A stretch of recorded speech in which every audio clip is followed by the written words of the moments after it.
സർവമംഗളമംഗല്യേ ശിവേ സർവാർത്ഥസാധികേ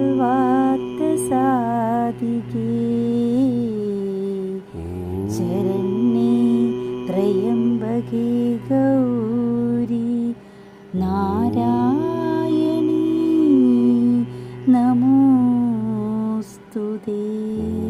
നമസ്തേ. വൃന്ദാവനത്തിലേക്ക് എല്ലാവർക്കും സ്വാഗതം.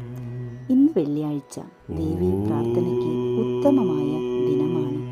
ദേവി ആദിപരാശക്തിയെ മനസ്സിൽ സങ്കല്പിച്ചുകൊണ്ട് ഇന്ന് ജപിക്കുന്ന എല്ലാ നാമങ്ങൾക്കും അതിൻ്റേതായിട്ടുള്ള ഫലങ്ങൾ ലഭിക്കുന്നതാണ്. കൂടാതെ ഐശ്വര്യദേവതയായ ലക്ഷ്മി ദേവിയെ പൂജിക്കുന്നതും നാമങ്ങൾ ചൊല്ലി പ്രാർത്ഥിക്കുന്നതും വളരെ ഉത്തമമാണ്. ലക്ഷ്മി ദേവിയുടെ എല്ലാവിധ അനുഗ്രഹവും സുരക്ഷയും ഭക്തനു പ്രാപ്തമാക്കുന്നു. കുടുംബത്തിൽ ഐശ്വര്യം നിറയ്ക്കാനും സമ്പൽ സമൃദ്ധി വന്നു ചേരുവാനും സാധിക്കുന്നു. എല്ലാ വെള്ളിയാഴ്ചകളിലും നിത്യവും മഹാലക്ഷ്മി അഷ്ടകം ജപിക്കാവുന്നതാണ്. ശാരീരിക ശുദ്ധി വരുത്തി നിലവിളക്ക് കൊളുത്തി രാവിലെയോ സന്ധ്യയ്ക്കോ ഈ സ്തോത്രം ചൊല്ലാവുന്നതാണ്. അമ്മയുടെ അനുഗ്രഹം എല്ലാവർക്കും ലഭിക്കട്ടെ എന്ന് പ്രാർത്ഥിക്കുന്നു. നമസ്തേ.